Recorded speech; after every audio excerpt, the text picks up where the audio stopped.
কিয়ামতের ময়দানে সবাই মিলে সাইয়েদনা আদম আলাইহিস সালামের কাছে যেয়ে বলবে, ইয়া আবাল বাশার ইয়া আউয়ালাল আম্বিয়া, ও আদম নবী, আপনি দুনিয়ার বুকে প্রথম নবী।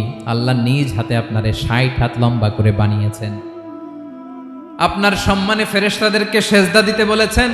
দুনিয়ার প্রথম নবী, প্রথম মানুষ আপনি আল্লাহরে যে সুপারিশ করেন যেন আল্লাহ বিচার শুরু করে। আদম আলাইহিস সালাম বলবেন, আমি পারবো না, কারণ আল্লাহ আমাকে একটা নিষিদ্ধ গাছের কাছে যেতে নিষেধ করেছিল, আমি ভুল করে এই গাছের ফল খেয়েছি। নাফসি নাফসি, আজকে আমার কি হবে আমি জানি না, আমি বড় লজ্জিত। আমারে যদি আল্লাহ জিজ্ঞেস করে কেন খাইছিলাম, আমার কোনো উত্তর নাই, তোমারে বাঁচামো কেমনে আমি? নবীরা থার করে কাঁপবে সেদিন। আদম আলাইহিস সালাম বলবেন, আমি পারবো না, মাফ করো আমাকে, আমি পারবো না। ওই যে ভুল করে গন্ধম খেয়ে ফেলেছি, নিষিদ্ধ গাছের ফল খেয়ে ফেলেছে, আমি বড় লজ্জিত, অনুতপ্ত, আমি পারবো না। আজকে আল্লাহ এত রাগান্বিত হয়েছে, আগে কখনো আল্লাহ এত রাগান্বিত হয় নাই, ভবিষ্যতেও আল্লাহ কখনো এত রাগান্বিত হবে না। আমি পারবো না। এক কাজ করো, তোমরা নূহ আলাইহিস সালামের কাছে যাও। কোন নবী?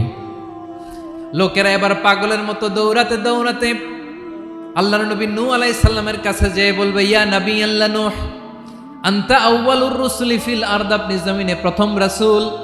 আদম আলাইহিস সালাম নবী ছিলেন, রাসূল ছিলেন না। এই দুনিয়ার বুকে প্রথম রাসূল ছিলেন আল্লাহর নবী নূহ আলাইহিস সালাম। সবাই বলবে, ও নবী আল্লাহ নূহ, রাসূল আল্লাহ নূহ, আল্লাহ আপনাকে আবদান শাকুরা, শুকরগুজার বান্দা বলে কোরআনে বলেছে। কোরআনে নূহ আলাইহিস সালামের নামেও সূরা আছে না নাই? আপনি আল্লাহর প্রিয় বান্দা, প্রিয় রাসূল। দেখেন আমাদের কি দশা, ঘামতে ঘামতে শেষ। জমিনটা তামার জমিন, সূর্যটা মাথার কাছে, কি করবো আর পারি না, ঘামতে ঘামতে আর কত ঘামবো, কত দাঁড়িয়ে থাকবো। আল্লাহরে যে বলেন বিচার যেন শুরু করে। নূহ আলাইহিস সালাম বলবেন, আমিও পারবো না, আমিও পারবো না। আমি আমার ছেলের জন্য এক কথা বলে ভুল করে ফেলছি। যখন মহাপ্লাবন হবে আমি বললাম, আল্লাহ আমার কলিজার টুকরা সন্তান রে বাঁচান। আল্লাহ বললেন, ও নূহ, সে তোমার সন্তান না, কারণ সে ঈমান আনে নাই, সে পাহাড়ের উপর দাঁড়িয়েছে, দেখি কেমনে সে বাঁচে। ওই যে আমি একটা না বুঝে আবদার করেছি, আল্লাহ আমার উপর রেগে গিয়েছিলেন। আজকে আল্লাহ ওই ব্যাপারে যদি আমারে প্রশ্ন করে, আমার কোনো জবাব নাই, আমি পারবো না, মাফ করো। তোমরা সবাই মিলে আল্লাহর খলিল ইব্রাহিম আলাইহিস সালামের কাছে যাও। লোকগুলো পাগলের মতো খুঁজতে আরম্ভ করবে, অযুত লক্ষ নিযুত কোটি মানুষের ভিড়ে আল্লাহর খলিল ইব্রাহিমকে যে বলবে, ইয়া খলিলুল্লাহ, ও আল্লাহর খলিল, আল্লাহ আপনাকে বড্ড ভালোবেসেছেন, আপনি কাবা বানিয়েছেন, আল্লাহ আপনাকে বড্ড পছন্দ করেন। দেখেন আমাদের কি অবস্থা। আপনি যে আল্লাহর কাছে সুপারিশ করেন যেন আল্লাহ আজকে বিচার শুরু করে। আল্লাহর নবী ইব্রাহিম বলবেন, আমিও পারবো না, আমি আমার জীবদ্দশায় 3টা মিথ্যা বলেছি। কয়টা? আসলে মিথ্যা না, একটু টুইস্ট করে, কৌশল করে কথা বলেছিলেন, ওইটাকে হাদিসে মিথ্যা বলা হয়েছে। আমি জীবনে 3টা মিথ্যা বলেছি, জীবন বাঁচানোর তাগিদে কৌশল করে 3টা কথা বলেছি। আজকের এই কঠিন ময়দানে আল্লাহ যদি ওই 3টা কথার ব্যাপারে জিজ্ঞেস করে, লজ্জায় আমি মাথা দেখাতে পারবো না, আমিও পারবো না, আমিও পারবো না। আজকে আল্লাহ এত রেগে আছে, আগে কখনো এত রাগে নাই, পরেও রাখবে না। তোমরা সবাই মিলে বনি ইসরাইলের নবী মূসা আলাইহিস সালামের কাছে যাও। সবাই এবার যাবে মূসা আলাইহিস সালামের কাছে, যেয়ে বলবে, ইয়া নবী আল্লাহ মূসা, আপনি ছিলেন কালিমুল্লাহ, আল্লাহর সাথে সরাসরি কথা বলতেন। রব্বুল আলামিন আপনাকে তাওরাত কিতাব দিয়েছেন, আপনি যে একটু সুপারিশ করেন। আল্লাহর নবী মূসা বলবেন, মাফ করো, আমিও পারবো না, আমি দুনিয়ার বুকে ভুল করে একটা মানুষকে মেরে ফেলেছি। আমি মারছিলাম আদব শিক্ষা দেওয়ার জন্য এক থাপ্পড়, এই থাপ্পড়ে যে ওই লোক মরেই যাবে আমি জানতাম না। আজকে আল্লাহ যদি জিজ্ঞেস করে কেন মারলা, জবাব আছে? ওই লজ্জায় আমি অনুতপ্ত, আমি পারবো না, আমার এই কথা বলো না। আজকে আল্লাহ বড্ড রেগে আছে, আমি পারবো না। তোমরা আল্লাহর নবী ঈসা আলাইহিস সালামের কাছে যাও। কিয়ামতের ময়দানে মানুষগুলো পাগল পাড়া হয়ে আল্লাহর নবী ঈসা আলাইহিস সালামের কাছে যাবে, যে বলবে, নবী ঈসা আপনি রূহুল্লাহ, বাবা ছাড়া আল্লাহ আপনাকে বানিয়েছেন, ইনজিল কিতাব দিয়েছেন, মৃত মানুষকে আপনি জীবিত করতে পারতেন। আজকের এই কঠিন বিপদের দিনে আপনি আমাদের সাহায্য করেন। আল্লাহর কাছে যে বলেন যেন বিচার শুরু করে।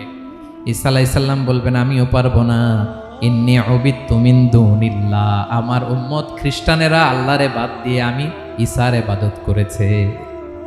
আমার মা ম্যারি আর আমাকে ডাকতো জেসাস ক্রাইস্ট, আমার ইবাদত করেছে। যদিও আমি আমার আবাদত করতে বলি না, ঈসা আলাইহিস সালামও আবাদত করতে বলেছেন একজনের, তিনি কে? আল্লাহর নবী ঈসা আলাইহিস সালাম বলবেন আমিও পারবো না, আজকে আল্লাহ অনেক রেগে আছে, আমি পারবো না, তবে একটা পরামর্শ দিতে পারি, একটা সাজেশন দিতে পারি। আজকের দিনে এই কঠিন মুসিবতের কালে, এই কঠিন সময়ে কেউ আল্লাহর দরবারে দাঁড়িয়ে একটা টু শব্দ করার ক্ষমতা কারো নাই, একমাত্র আখিরি জামানার পয়গাম্বর বিশ্বনবী মুহাম্মদুর রাসূলুল্লাহ ছাড়া। মানুষগুলো এবার আগুনের মধ্যে পানি দিলে যেমনি আগুন নিভে যায়, দাউ দাউ করা হৃদয়ে জ্বলন্ত আগুন তাদের ঠান্ডা হবে, কিয়ামতের ময়দানে ওই বিভীষিকাময় সময়ে মুসিবতের কালে মানুষগুলো পাগল হয়ে বিশ্বনবীকে খুঁজতে আরম্ভ করবে। সবাই মিলে বিশ্বনবীর কাছে যেয়ে বলবে ইয়া রাহমাতাল লিল আলামিন, ইয়া খাতামান নবীন, রাহমাতাল লিল আলামিন। দেখেন আমাদের কি অবস্থা, কি কঠিন বিপদে আমরা আছি, দাঁড়াতে পারি না, সূর্যের আলোতে ঘেমে হয়রান, আজকে কেউ সুপারিশ করতে পারবে না। সব নবীরা অপারগতা স্বীকার করেছে, তারা বলেছে আপনি ছাড়া কেউ নাকি আল্লাহর সামনে দাঁড়াতে পারবেন না, আপনি একটু সুপারিশ করেন। বিশ্বনবী বলবেন আসো আসো, আজকের দিনে আমি ছাড়া আল্লাহর সামনে কেউ দাঁড়াতে পারবে না। বিশ্বনবী মাকামে মাহমুদে যে আল্লাহু আকবার বলে সিজদায় লুটিয়ে পড়বেন, আল্লাহ রাব্বুল আলামিন বিশ্বনবীকে এমন কিছু চমৎকার শব্দ শিখাবেন, ওই শব্দগুলো দিয়ে আল্লাহর প্রশংসা করে বিশ্বনবী কাঁদতে আরম্ভ করবেন। বিশ্বনবী এমন ভাবে অজর দ্বারায় সিজদায় লুটিয়ে পড়ে কাঁদবেন, রব্বুল আলামিনের রহমতের দরিয়ায় জোশ লেগে যাবে। রব্বুল আলামিন এই দৃশ্য থেকে সহ্য করতে পারবেন না। রব্বুল আলামিন বলবেন ইয়া মুহাম্মদ ইরফা রাসাক, ও নবী আপনি মাথা তোলেন, মাথা তোলেন, আপনার কান্না আমি সহ্য করতে পারি না। নবী আপনি মাথা তোলেন, সাল তুতা, আজকে আপনি যা চাবেন তাই দেব।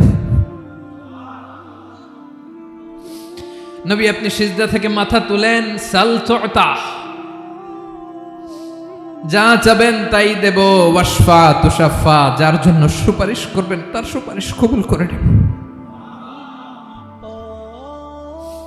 বিশ্বনবী এবার মাথা তুলবেন।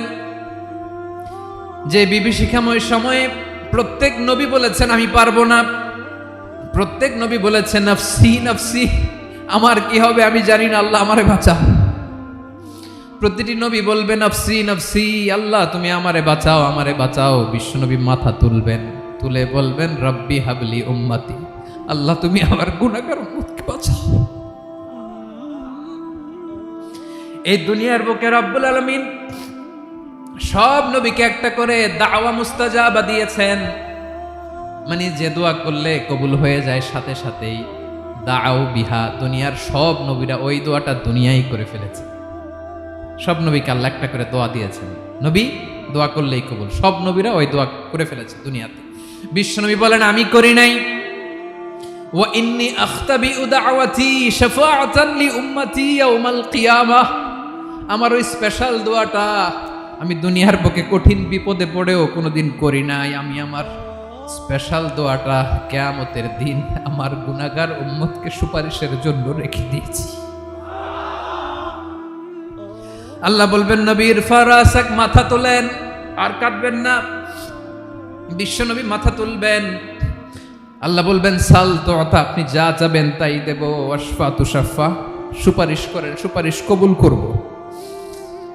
বিশ্বনবী বলবেন আল্লাহ ওই স্পেশাল দোয়াটা দুনিয়াতে করি নাই, আজকে আমি তোমার দরবারে দাঁড়িয়ে কিয়ামতের দিন ওই দোয়াটা করছি। আল্লাহ আমার যে উম্মতের হৃদয়ে যাররা পরিমাণ ঈমান আছে, আমার একটা উম্মতকেও তুমি জাহান্নামে ঢুকাতে পারবা না।